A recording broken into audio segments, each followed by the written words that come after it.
ਸਿੱਖੀ ਨੂੰ ਸਮਝਣ ਲਈ ਸਾਨੂੰ ਸਵਾਲ ਜਵਾਬ ਕਰਨੇ ਪੈਣਗੇ, ਜੋ ਸਾਡੇ ਪ੍ਰਚਾਰਕਾਂ ਨੂੰ ਬਹੁਤ ਪਹਿਲਾਂ ਕਰ ਦੇਣੇ ਚਾਹੀਦੇ ਸੀਗੇ, ਪਰ ਉਹ ਨਹੀਂ ਹੋਏ। ਮੈਂ Khalsa college for woman Amritsar ਦੇ ਵਿੱਚ ਪੜ੍ਹਾਇਆ ਹੈ। ਉਸ ਤੋਂ ਪਹਿਲਾਂ ਮੈਂ R Bawa DAV college Batala ਪੜ੍ਹਾਉਂਦੀ ਰਹੀ ਹਾਂ। ਮੇਰੇ ਲਈ ਰਿਕਸ਼ੇ ਵਾਲਾ ਜਿਹੜਾ ਸਾਰਾ ਦਿਨ ਰਿਕਸ਼ਾ ਚਲਾ ਕੇ ਆਪਣੇ ਬੱਚਿਆਂ ਨੂੰ 2 ਵਕਤ ਦੀ ਰੋਟੀ ਦਿੰਦਾ ਹੈ ਨਾ, ਮੈਂ ਉਹਦੇ ਲਈ ਕੁਰਸੀ ਛੱਡ ਸਕਦੀ ਹਾਂ। ਉਹਨਾਂ ਨੇਤਾਵਾਂ ਵਾਸਤੇ ਕੁਰਸੀ ਮੇਰੇ ਕੋਲ ਹੈ ਨਹੀਂ, ਜਾਂ ਮੈਂ ਛੱਡ ਨਹੀਂ ਸਕਦੀ, ਜਿਹੜੇ ਜਾ ਕੇ ਤੇ ਲੋਕਾਂ ਦੇ ਖੂਨ ਪੀਂਦੇ ਆ, ਜਿਹਨੂੰ ਜਗਤ ਗੁਰੂ ਬਾਬਾ ਨਾਨਕ ਕਹਿੰਦੇ ਆ। ਉਹ ਵੀ ਜਾ ਕੇ ਤੇ ਫਿਰ ਆਪਣੇ ਹਲ ਵਾਹੁਣਾ ਸ਼ੁਰੂ ਕਰ ਦਿੰਦਾ। ਨਹੀਂ ਤੇ ਉਹਨਾਂ ਦੇ ਤੇ ਫਾਲੋਅਰਸ ਵੀ ਸੀਗੇ, ਉਹ ਵੀ ਕਹਿ ਸਕਦੇ ਸੀ, ਕਿਸੇ ਸਾਧ ਵਾਂਗੂ ਆਪਣਾ ਡੇਰਾ ਬਣਾ ਕੇ ਕਹਿ ਸਕਦੇ ਸੀ ਕਿ ਮੈਨੂੰ ਚੜਾਵਾ ਚੜਾਈ ਚੱਲੋ। ਦਰਬਾਰ ਸਾਹਿਬ ਆਪਾਂ ਜਾ ਕੇ ਤੇ ਜੋੜਾ ਘਰ ਦੇ ਵਿੱਚ ਆਪਣੇ ਜੋੜੇ ਜਮ੍ਹਾਂ ਕਰਾ ਕੇ ਅੰਦਰ ਚੱਲ ਜਾਂਦੇ ਆ। ਜਦੋਂ ਆਪਾਂ ਬਾਹਰ ਆਈਦਾ ਤੇ ਉਹ ਜੋੜੇ ਜਿਹੜੇ ਸਾਡੇ ਪਾਲਿਸ਼ ਹੋਏ ਹੁੰਦੇ। ਅਗਲਾ ਜਿਹੜਾ ਸਵਾਲ ਹੈ ਜਗਜੀਤ ਸਿੰਘ ਹੁਣਾਂ ਨੇ ਪਾਇਆ ਕਿ ਕੜਾਹ ਪ੍ਰਸ਼ਾਦ ਦਾ ਇਤਿਹਾਸ ਕੀ ਹੈ। ਗੁਰੂ ਨਾਨਕ ਦੇ ਮਨੁੱਖੀ ਜਨਮ ਦੇ ਵਿੱਚ ਆਉਣ ਤੋਂ ਪਹਿਲਾਂ ਜਿਹੜਾ ਵਰਤਾਰਾ ਸੀਗਾ ਕਿ ਜਿਹੜਾ ਸ਼ੂਦਰ ਹੈ ਉਹਦਾ ਪਰਛਾਵਾਂ ਵੀ ਨਹੀਂ ਪੈ ਸਕਦਾ, ਜਿਹੜੇ ਬ੍ਰਾਹਮਣ ਹੈ ਉਹ ਸ਼ੂਦਰ ਤੋਂ ਪਿੱਟਿਆ ਜਾਂਦਾ ਆ। ਸਾਡੇ ਪੂਰੇ ਸਿੱਖ ਸਮਾਜ ਦੇ ਵਿੱਚ ਦਲਿਤ ਵਰਡ ਹੀ ਨਹੀਂ ਆ, ਕਿਉਂਕਿ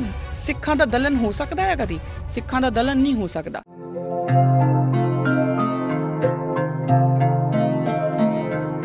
ਵਾਹਿਗੁਰੂ ਜੀ ਕਾ ਖਾਲਸਾ, ਵਾਹਿਗੁਰੂ ਜੀ ਕੀ ਫਤਿਹ। ਕਿਰਦਾਰੇ ਖਾਲਸਾ ਦੇ ਅੱਜ ਦੇ ਇੱਕ ਸਪੈਸ਼ਲ ਜਿਹੜਾ ਐਪੀਸੋਡ ਆ ਉਹਦੇ ਵਿੱਚ ਤੁਹਾਡਾ ਸਭ ਦਾ ਬਹੁਤ-ਬਹੁਤ ਸਵਾਗਤ ਹੈ।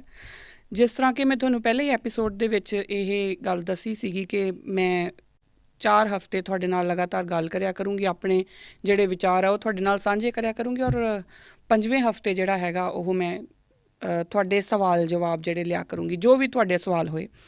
ਔਰ ਮੈਂ ਤੁਹਾਨੂੰ ਸਾਰਿਆਂ ਨੂੰ ਇਹ ਰਿਕੁਐਸਟ ਕੀਤੀ ਸੀਗੀ, ਤੁਹਾਡੀ ਬੇਨਤੀ ਕੀਤੀ ਸੀਗੀ ਕਿ ਤੁਸੀਂ ਜਿਹੜੇ ਵੀ ਤੁਹਾਡੇ ਕੁਐਸਚਨਸ ਹੈਗੇ ਆ, ਕਿਉਂਕਿ ਇਹ ਜਿਹੜਾ ਮੰਚ ਹੈ, ਜਿਹੜਾ ਕਿਰਦਾਰੇ ਖਾਲਸਾ ਦਾ ਜਿਹੜਾ ਐਪੀਸੋਡ ਆਪਾਂ ਕਰ ਰਹੇ ਹਾਂ, ਜਿਹੜਾ ਪ੍ਰੋਗਰਾਮ ਆਪਾਂ ਕਰ ਰਹੇ ਹਾਂ, ਇਸ ਮੰਚ ਨੂੰ ਮੈਂ ਯੂਜ਼ ਕਰਨਾ ਚਾਹੁੰਦੀ ਹਾਂ ਜਿਹੜੀਆਂ ਸਾਡੇ ਪੰਥ ਦੇ ਵਿੱਚ ਦੁਵਿਧਾਵਾਂ ਪਈਆਂ ਆ ਉਹਨਾਂ ਨੂੰ ਕਿਸੇ ਹੱਦ ਤੱਕ ਸੋਲਵ ਕਰਨ ਦੇ ਵਾਸਤੇ। ਔਰ ਮੈਂ ਵੀ ਤੁਹਾਨੂੰ ਕਿਹਾ ਸੀਗਾ ਕਿ ਇਕੱਲੀ ਮੈਂ ਨਹੀਂ ਕਰ ਸਕਦੀ, ਹੋ ਸਕਦਾ ਆ ਜਿਹੜੇ ਤੁਸੀਂ ਮੈਨੂੰ ਸਵਾਲ ਪਾਓ ਉਹਨਾਂ ਦਾ ਪੂਰੀ ਤਰੀਕੇ ਨਾਲ ਇੱਕ ਰੈਸ਼ਨਲ ਵੇ ਦੇ ਨਾਲ ਮੈਂ ਜਵਾਬ ਦੇਣ ਦੀ ਪੂਰੀ ਕੋਸ਼ਿਸ਼ ਕਰੂੰਗੀ। ਪਰ ਕਈ ਵਾਰੀ ਇਸ ਤਰ੍ਹਾਂ ਹੁੰਦਾ ਕਿ ਮੈਂ ਪਰਫੈਕਟ ਨਹੀਂ ਹੈਗੀ ਦੁਨੀਆ 'ਚ, ਸ਼ਾਇਦ ਸਿਰਫ ਇੱਕ ਪਰਮਾਤਮਾ ਦਾ ਨਾਮ ਪਰਫੈਕਟ ਆ, ਹੋਰ ਕੁਝ ਵੀ ਪਰਫੈਕਟ ਨਹੀਂ ਆ। ਅਤੇ ਸ਼ਾਇਦ ਹੋ ਸਕਦਾ ਕੋਈ ਸਵਾਲਾਂ ਦੇ ਜਵਾਬ ਮੈਂ ਨਾ ਦੇ ਸਕਾਂ, ਤਾਂ ਫਿਰ ਮੈਂ ਤੁਹਾਨੂੰ ਕਿਹਾ ਸੀਗਾ ਕਿ ਆਪਾਂ ਇੱਕ ਕੋਈ ਬੁੱਧੀਜੀਵ ਜਾਂ ਕੋਈ ਇੰਟੈਲੈਕਚੁਅਲ ਜਿਹੜਾ ਸਾਡੇ ਕੋਈ ਸਿੱਖ ਸਕਾਲਰ ਆਪਾਂ ਉਹਨੂੰ ਬੁਲਾ ਕੇ ਵੀ ਜਿਹੜੇ ਆ ਉਹ ਸਵਾਲਾਂ ਦੇ ਜਵਾਬ ਲੈ ਸਕਦੇ ਹਾਂ। ਔਰ ਫਿਰ ਮੈਂ ਤੁਹਾਡੇ ਨਾਲ ਇਹ ਵੀ ਵਾਅਦਾ ਕੀਤਾ ਸੀਗਾ ਕਿ ਜੇ ਮੰਨ ਲਓ ਕਿ ਕੋਈ ਸਾਡੇ ਕੋਲ ਕੋਈ ਜਿਹੜਾ ਕੋਈ ਐਸਾ ਸਵਾਲ ਆ ਗਿਆ ਜਿਹਦਾ ਕਿਸੇ ਇੰਟੈਲੈਕਚੁਅਲ ਕੋਲ ਵੀ ਜਵਾਬ ਹੈ ਨਹੀਂ, ਤਾਂ ਫਿਰ ਸੰਗਤ ਦੀ ਕਚਹਿਰੀ ਤਾਂ ਹੈਗੀ ਹੈ। ਫਿਰ ਆਪਾਂ ਸੰਗਤ ਦੇ ਸਨਮੁਖ ਉਹ ਜਿਹੜਾ ਸਵਾਲ ਆ ਉਹ ਰੱਖਾਂਗੇ ਔਰ ਉਹਦਾ ਜਵਾਬ ਜਿਹੜਾ ਲੱਭਣ ਦੀ ਕੋਸ਼ਿਸ਼ ਕਰਾਂਗੇ। ਸਵਾਲਾਂ ਦੇ ਜਵਾਬ ਜ਼ਰੂਰ ਲੱਭ ਜਾਂਦੇ ਆ, ਐਸੀ ਗੱਲ ਨਹੀਂ ਕਿ ਸਵਾਲਾਂ ਦੇ ਜਵਾਬ ਨਹੀਂ, ਕਿਉਂਕਿ ਸਾਡੇ ਕੋਲ ਇੱਕ ਬੜਾ ਵੱਡਾ ਵਿਰਸਾ ਆ, ਸਾਡਾ ਇੱਕ ਬੜਾ ਵੱਡਾ ਇਤਿਹਾਸ ਆ। ਔਰ ਸਭ ਤੋਂ ਜਿਹੜੀ ਪਿਆਰੀ ਗੱਲ ਹੋਈ ਹੈ ਕਿ ਸਭ ਬੜਾ ਨਵਾਂ ਇਤਿਹਾਸ ਆ। ਕੁਝ ਕੁ ਸਾਲ ਹੀ ਹੋਏ ਆ, 500 ਸਾਲ ਕੋਈ ਬਹੁਤ ਵੱਡੀ ਗੱਲ ਨਹੀਂ ਹੁੰਦੀ, ਉਨੇ ਕੁ ਸਾਲ ਹੋਏ ਆ। ਅਤੇ ਜੇ ਆਪਾਂ ਉਹਦੇ ਵਿੱਚੋਂ ਵੀ ਆਪਣੇ ਸਵਾਲਾਂ ਦੇ ਜਵਾਬ ਨਹੀਂ ਲੱਭ ਸਕਦੇ ਤਾਂ ਫਿਰ ਆਈ ਥਿੰਕ ਕਿ ਸਾਨੂੰ ਕਿਸੇ ਨੂੰ ਵੀ ਕੁਐਸਚਨ ਕਰਨ ਦਾ ਮਤਲਬ ਨਹੀਂ ਬਣਦਾ। ਸੋ ਮੈਂ ਤੁਹਾਡੇ ਸਾਰਿਆਂ ਦੇ ਚਰਨਾਂ 'ਚ ਬੇਨਤੀ ਕੀਤੀ ਸੀਗੀ ਕਿ ਸਾਨੂੰ ਆਪਣੇ ਜਿਹੜੇ ਸਵਾਲ ਹੈ ਉਹ ਲਿਖ ਕੇ ਜ਼ਰੂਰ ਭੇਜੋ। ਹੁਣ ਪ੍ਰੋਬਲਮ ਇੱਥੇ ਇੱਕ ਆਉਂਦੀ ਆ ਕਿ ਸਾਨੂੰ ਬਹੁਤ ਲੋਕ ਜਿਹੜੇ ਖਾਸ ਤੌਰ 'ਤੇ UK ਦੀ ਸੰਗਤ, ਕਿਉਂਕਿ ਇਹ ਪ੍ਰੋਗਰਾਮ UK 'ਚ ਰਿਕਾਰਡ ਹੁੰਦਾ ਅਤੇ ਇਸ ਕਰਕੇ ਮੈਂ ਚਾਹੁੰਦੀ ਸੀਗੀ ਔਰ ਮੈਨੂੰ ਉਮੀਦ ਸੀ ਕਿ UK ਦੀ ਸੰਗਤ ਜਿਹੜੀ ਆ, ਕਿਉਂਕਿ ਉਹ ਅਕਾਲ ਚੈਨਲ ਦੇ ਨਾਲ ਬੜੀ ਰੂਬਰੂ ਵੀ ਹੈਗੀ, ਉਹਨਾਂ ਨੂੰ ਪਤਾ ਵੀ ਹੈ ਕਿ ਅਕਾਲ ਚੈਨਲ ਦੇ ਈਮੇਲ IDs ਕੀ ਆ, ਅਤੇ ਉਹਨਾਂ ਨੂੰ ਜ਼ਰੂਰ ਉਹ ਕੁਐਸਚਨ ਭੇਜੂਗੀ। ਪਰ ਪਤਾ ਨਹੀਂ, ਜਾਂ ਤਾਂ ਸਾਨੂੰ ਇੱਕ ਆਦਤ ਪੈ ਗਈ ਆ ਕਿ ਜਦੋਂ ਆਪਾਂ ਕਿੰਤੂ ਪਰੰਤੂ ਕਰਨਾ ਹੁੰਦਾ ਫਿਰ ਆਪਾਂ ਸਾਰੇ ਅੱਗੇ ਆ ਜਾਂਦੇ ਹਾਂ ਕਿ ਆਹ ਵੀ ਗਲਤ। ਜੇ ਕਿਸੇ ਕੋਲ ਸਿਹਾਰੀ ਬਿਹਾਰੀ ਦੀ ਵੀ ਗਲਤੀ ਹੋ ਜਾਏ ਆਪਾਂ ਨੁਕਤਾ ਚੁੰਨੀ ਫਟਾਫਟ ਕਰਨੀ ਸ਼ੁਰੂ ਕਰ ਦਿੰਦੇ ਹਾਂ। ਸਵਾਲਾਂ ਜਵਾਬਾਂ ਦੀ ਗੱਲ ਆਉਂਦੀ ਹੈ, ਜਿੱਥੇ ਇੱਕ ਡਾਇਲੋਗ ਦੀ ਗੱਲ ਆਉਂਦੀ ਆ, ਉੱਥੇ ਆ ਕੇ ਆਪਾਂ ਸਭ ਚੁੱਪ ਸ਼ਾਂਤ ਵੱਟ ਜਾਂਦੇ ਹਾਂ ਕਿ ਛੱਡੋ ਪਰੇ, ਆਪਾਂ ਕੀ ਕਰਨਾ ਹੈ ਨਾ, ਜਾਂ ਸਾਡੇ ਕੋਲ ਟਾਈਮ ਹੀ ਇੰਨਾ ਨਹੀਂ। ਜਦੋਂ ਤੱਕ ਅਸੀਂ ਡਿਬੇਟ ਨੂੰ ਸਾਈਡ 'ਤੇ ਰੱਖ ਕੇ, ਇੱਕ ਆਰਗੂਮੈਂਟ ਨੂੰ ਜਿਹੜਾ ਸਾਈਡ 'ਤੇ ਰੱਖ ਕੇ ਸਵਾਲ ਜਵਾਬ ਦੀ ਇੱਕ ਡਾਇਲੋਗ ਦੀ ਪ੍ਰਕਿਰਿਆ ਵਿੱਚ ਨਹੀਂ ਆਉਂਦੇ, ਤਦ ਤੱਕ ਸਾਡੇ ਜਵਾਬ ਮਿਲਣੇ ਤਕਰੀਬਨ ਅਸੰਭਵ ਆ। ਮੈਨੂੰ ਸਵਾਲ ਪਾਉਣ ਦਾ ਮਤਲਬ ਇਹ ਨਹੀਂ ਆ ਕਿ ਮੈਂ ਤੁਹਾਡੇ ਕੁਐਸਚਨਸ ਨੂੰ, ਜਾਂ ਤੁਹਾਨੂੰ ਮੈਂ ਇਹ ਕਹਿ ਰਹੀ ਕਿ ਮੇਰੇ ਕੋਲ ਸਾਰੇ ਜਵਾਬ ਹੈਗੇ ਆ, ਤੁਸੀਂ ਮੈਨੂੰ ਸਵਾਲ ਪਾਓ ਅਤੇ ਤੁਹਾਡੇ ਕੋਲ ਸ਼ਾਇਦ ਨਹੀਂ ਹੈਗਾ ਆਨਸਰ, ਐਵੇਂ ਦੀ ਗੱਲ ਨਹੀਂ ਆ। ਹੋ ਸਕਦਾ ਕਈ ਵਾਰੀ ਕੋਈ ਐਸਾ ਕੁਐਸਚਨ ਵੀ ਹੁੰਦਾ ਆ ਜਿਹੜਾ ਤੁਹਾਨੂੰ ਪਤਾ ਕਿ ਪੰਥ ਦੇ ਵਿੱਚ ਇੱਕ ਦੁਵਿਧਾ ਵਾਂਗੂ ਉੱਭਰਿਆ ਹੋਇਆ ਆ, ਅਤੇ ਉਹਨੂੰ ਸੋਲਵ ਕਰਨ ਲਈ ਤੁਸੀਂ ਇੱਕ ਲਿਖ ਕੇ ਉਹਦੇ ਤੋਂ ਸਾਨੂੰ ਬੜਾ ਕੁਝ ਅੱਗੇ ਸਮਝਣ ਨੂੰ ਮਿਲਦਾ ਆ। ਕਿਉਂਕਿ ਇਸ ਪ੍ਰੋਗਰਾਮ ਦੇ ਜ਼ਰੀਏ ਮੈਨੂੰ ਨਹੀਂ ਪਤਾ ਤੁਹਾਨੂੰ ਸਾਰਿਆਂ ਨੂੰ ਕਿੰਨਾ ਸਮਝ ਆ ਰਹੀ ਆ, ਸਿੱਖ ਰਹੇ ਆ ਜਾਂ ਨਹੀਂ ਸਿੱਖ ਰਹੇ, ਪਰ ਮੈਂ ਬਹੁਤ ਕੁਝ ਸਿੱਖ ਰਹੀ ਹਾਂ। ਅਤੇ ਆਪਾਂ ਉਸੇ ਇੱਕ ਲਾਈਨ ਨੂੰ ਅੱਗੇ ਵਧਾਉਂਦੇ ਹੋਏ ਸਾਡੇ ਸਵਾਲ ਜਵਾਬ ਜਿਹੜੇ ਆ ਉਹ ਤੁਹਾਡੇ ਸਵਾਲ ਮੈਨੂੰ ਬਹੁਤ ਹੈਲਪਫੁਲ ਹੁੰਦੇ। ਆਪਾਂ ਹੁਣ ਤੋਂ ਹੀ ਸ਼ੁਰੂ ਕਰ ਲਈਏ। ਜਿਹੜਾ ਵੀ ਤੁਹਾਡਾ ਕੁਐਸਚਨ ਹੋਵੇ, ਤੁਹਾਡਾ ਹੋਵੇ, ਤੁਹਾਡੇ ਬੱਚੇ ਦਾ ਹੋਵੇ, ਯੰਗ ਤੁਹਾਡੇ ਬੱਚੇ, ਚਾਹੇ ਜਿਹੜਾ ਮਰਜ਼ੀ ਕੁਐਸਚਨ ਹੋਵੇ, ਕਿਉਂਕਿ ਮੇਰੇ ਕੋਲ ਤੁਸੀਂ ਕਿਸੇ ਤਰ੍ਹਾਂ ਦੀ ਵੀ ਗੱਲ ਕਰ ਸਕਦੇ ਹੋ। You can talk about depression, you can talk about stress, you can talk about God. ਜਿਸ ਚੀਜ਼ ਬਾਰੇ ਵੀ ਤੁਸੀਂ ਗੱਲ ਕਰਨਾ ਚਾਹੁੰਦੇ ਆ, we can talk about it. ਤੁਹਾਡੇ ਬੱਚੇ ਅਗਰ ਗੱਲ ਕਰਨਾ ਚਾਹੁੰਦੇ ਆ, ਕਿਉਂਕਿ ਕਿਤੇ ਨਾ ਕਿਤੇ ਤਾਂ ਸਾਨੂੰ ਇਕੱਠਿਆਂ ਹੋਣਾ ਪੈਣਾ ਹੈ ਨਾ। ਉਹ ਹਲਾ ਕਰਕੇ ਤੇ ਆਪਣੇ ਕਿਸੇ ਕੰਮ ਦਾ ਵੀ ਜਿਹੜਾ ਕੋਈ ਹੱਲ ਨਿਕਲਣਾ ਨਹੀਂ, ਕਿਉਂਕਿ ਦੁਨੀਆ ਦੇ ਵਿੱਚ ਕਦੀ ਵੀ ਦੋ ਵਿਚਾਰਧਾਰਾਵਾਂ ਸੇਮ ਨਹੀਂ ਹੁੰਦੀਆਂ। ਮੇਰੀ ਆਈਡੀਓਲੋਜੀ ਡਿਫਰੈਂਟ ਹੋਊਗੀ, ਤੁਹਾਡੀ ਆਈਡੀਓਲੋਜੀ ਡਿਫਰੈਂਟ ਹੋਊਗੀ, ਪਰ ਸਿੱਖੀ ਸਾਨੂੰ ਇੱਕ ਸਟਰਿੰਗ ਦੇ ਵਿੱਚ ਬੰਨ੍ਹ ਕੇ ਬੈਠੀ ਹੋਈ ਆ। ਔਰ ਸਿੱਖੀ ਨੂੰ ਸਮਝਣ ਲਈ ਸਾਨੂੰ ਸਵਾਲ ਜਵਾਬ ਕਰਨੇ ਪੈਣਗੇ, ਉਹ ਸਵਾਲ ਜਵਾਬ ਜੋ ਅਜੇ ਤੱਕ ਨਹੀਂ ਹੋਏ, ਜੋ ਸਾਡੇ ਪ੍ਰਚਾਰਕਾਂ ਨੂੰ ਬਹੁਤ ਪਹਿਲਾਂ ਕਰ ਦੇਣੇ ਚਾਹੀਦੇ ਸੀਗੇ, ਪਰ ਉਹ ਨਹੀਂ ਹੋਏ। ਆਈ ਵਾਂਟ ਕਿ ਆਪਾਂ ਉਹ ਚੀਜ਼ ਅੱਗੇ ਵਧਾਈਏ।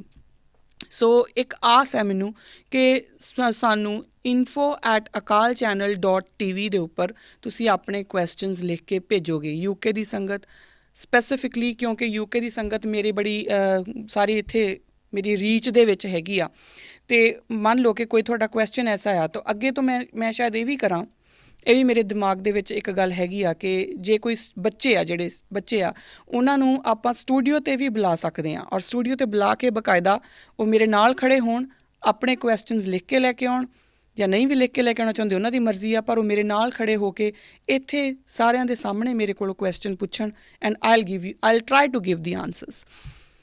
ਆਪਾਂ ਯੂਥ ਨੂੰ ਇੱਕ ਸਹੀ ਦਿਸ਼ਾ ਦੇਣ ਵੱਲ ਅੱਗੇ ਵਧੀਏ। ਸੋ ਜ਼ਰੂਰ ਸਾਨੂੰ ਆਪਣੇ ਜਿਹੜੇ ਸਵਾਲ ਆ ਉਹ ਲਿਖ ਕੇ ਪਾਇਆ ਕਰੋ। ਹੁਣ ਗੱਲ ਆਉਂਦੀ ਹੈ ਜਿਹੜੇ ਸਵਾਲ ਸਾਡੇ ਕੋਲ ਆਏ ਆ ਉਹਨਾਂ ਦੀ ਗੱਲ ਕਰਦੇ ਹਾਂ ਆਪਾਂ। UK ਜਾਂ ਪਤਾ ਨਹੀਂ ਐਨੀਵੇਜ਼ UK ਜਾਂ ਫੋਰਨ ਦੀ ਸ਼ਾਇਦ ਸੰਗਤ ਨੇ ਨਹੀਂ ਨਾ ਸਮਝਿਆ ਹੋਊਗਾ ਕਿ ਸਾਨੂੰ ਕੋਈ ਸਵਾਲ ਹੀ ਨਹੀਂ ਹੈਗਾ। ਅਤੇ ਐਨੀਵੇਜ਼ ਪਰ ਜਿਨ੍ਹਾਂ ਨੇ ਸਾਨੂੰ ਸਵਾਲ ਪਾਏ ਆ, ਮੈਂ ਉਹਨਾਂ ਦੇ ਜਵਾਬ ਦੇਣਾ ਚਾਹ ਰਹੀ ਹਾਂ। ਆਪਣੇ ਮਤ ਦੇ ਮੁਤਾਬਕ ਮੈਂ ਉਹ ਸਵਾਲਾਂ ਦੇ ਜਵਾਬ ਦਊਂਗੀ, ਔਰ ਮੈਂ ਬਾਕਾਇਦਾ ਜਿਹੜੀ ਉਹਨਾਂ ਦੀ ਕੁਛ ਟਿੱਪਣੀਆਂ ਵੀ ਹੈ, ਕੁਛ ਕਮੈਂਟਸ ਵੀ ਹੈ, ਉਹ ਵੀ ਤੁਹਾਡੇ ਨਾਲ ਸ਼ੇਅਰ ਕਰਨ ਦੀ ਮੈਂ ਕੋਸ਼ਿਸ਼ ਕਰੂੰਗੀ। ਸਾਡੇ ਕੋਲ ਜਿਹੜਾ ਭਾਗ ਦੂਸਰਾ ਜਿਹੜੀ YouTube ਵੀਡੀਓ ਅਸੀਂ ਸ਼ੇਅਰ ਕੀਤੀ ਸੀ, ਉਹਦੇ ਵਿੱਚ ਇੱਕ ਸਤਵੰਤ ਕੌਰ ਹੈਗੇ ਨੇ ਕੋਈ ਭੈਣ ਜੀ, ਉਹਨਾਂ ਦਾ ਸਾਨੂੰ ਇੱਕ ਕਮੈਂਟ ਆਇਆ, ਉਹ ਮੈਂ ਤੁਹਾਡੇ ਨਾਲ ਸ਼ੇਅਰ ਕਰਨਾ ਚਾਹੁੰਦੀ ਹਾਂ, ਔਰ ਉਹਦੇ ਵਿੱਚੋਂ ਮੈਂ ਤੁਹਾਨੂੰ ਇੱਕ ਜਵਾਬ ਵੀ ਦਊਂਗੀ। ਉਹਨਾਂ ਲਿਖਿਆ ਕਿ ਸ਼ਹਿਰਾਂ ਵਿੱਚ ਰਹਿ ਕੇ ਭਾਸ਼ਣ ਦੇਣ ਦੀ ਕਲਾ ਆ ਜਾਂਦੀ ਆ, ਪਰ ਜਿਹੜੇ ਪਿੰਡਾਂ ਦੇ ਵਿੱਚ ਦਲਿਤਾਂ ਦੇ ਬੱਚੇ ਜਿਨ੍ਹਾਂ ਦੀ ਅਸੀਂ ਗੱਲ ਕਰਦੇ ਹਾਂ, ਉਹ ਹੀਣ ਭਾਵਨਾ ਦੇ ਸ਼ਿਕਾਰ ਹੁੰਦੇ ਆ। ਔਰ ਉਹਨਾਂ ਨੇ ਅੱਗੇ ਇਹ ਵੀ ਲਿਖਿਆ ਕਿ ਜਿਹੜੀ ਹੀਣ ਭਾਵਨਾ ਆ ਉਹ ਸ਼ੁਰੂ ਹੁੰਦੀ ਹੈ ਸਕੂਲਾਂ ਦੇ ਵਿੱਚੋਂ। ਉਹਨਾਂ ਦੇ ਪਹਿਰਾਵਾ, ਉਹਨਾਂ ਦੀ ਬੋਲੀ, ਉਹਨਾਂ ਦੀਆਂ ਗੇਮਸ ਸਾਰੀਆਂ ਡਿਫਰੈਂਟ ਹੁੰਦੀਆਂ ਆ। ਹੁਣ ਇੰਨੀ ਕੁ ਗੱਲ ਦਾ ਪਹਿਲਾਂ ਮੈਂ ਜਵਾਬ ਦੇ ਲਾਂ। ਮੈਂ ਤੁਹਾਡੀ ਗੱਲ ਨਾਲ ਬਿਲਕੁਲ ਸਹਿਮਤ ਹਾਂ ਸਤਵੰਤ ਕੌਰ ਜੀ।